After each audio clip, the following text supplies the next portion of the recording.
सेना भर्ती के लिए सरकार के द्वारा जारी किया गया अग्निपथ योजना का युवाओं के द्वारा देश में पुरजोर विरोध किया जा रहा है। नौजवानों की मांग है कि सरकार इस योजना को रद्द करे।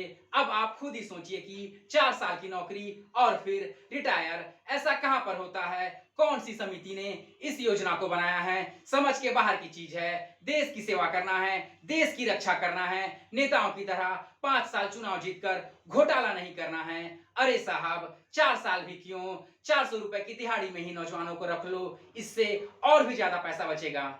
इस अग्निपथ योजना पर सरकार का कहना है कि 24-25 साल की उम्र में कई लाख रुपए आ जाएंगे। इतनी कम उम्र में कौन इतना पैसा कमा सकता है? अब उनको कौन बताए कि पैसा कमाने के लिए और भी बहुत कुछ व्यवसाय है, पर कोई भी अपने परिवार को छोड़कर सरहद पर पैसे कमाने नहीं, दुश्मन से लोहा लेने जाता है। इतनी घटिया मानसिकता ना दिखाएं सेना के प्रति, जवानों के प्रति। अगर आप युवाओं को अधिकार नहीं दे सकते हैं तो उनके जख्मों पर नमक भी मत छीटिए।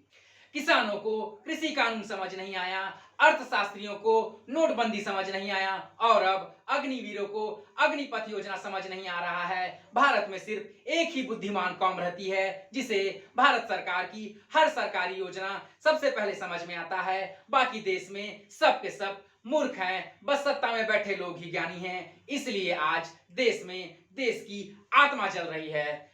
डेमोक्रेसी में किसी भी तरह से हिंसा करना बिल्कुल भी जायज नहीं है और नौजवानों का इस तरह से हिंसा करना बिल्कुल भी जायज नहीं ठहराया जा सकता है। मैं इसका विरोध करता हूं, मगर इस सरकार ने शांतिपूर्वक प्रदर्शन और मांग को कभी सुना ही नहीं है। इन्होंने तो सच की आवाज और सवाल करने वालों के ऊपर एफआईआर तक करवाए हैं।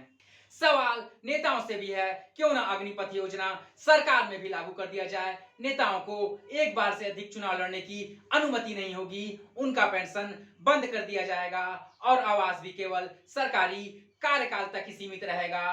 क्या नेता मंत्रियों को यह कार्य स्वीकार्य होगा? ऐसा करने के लिए कोई भी नेता मंत्री बिल्कुल भी तैयार नहीं होंगे।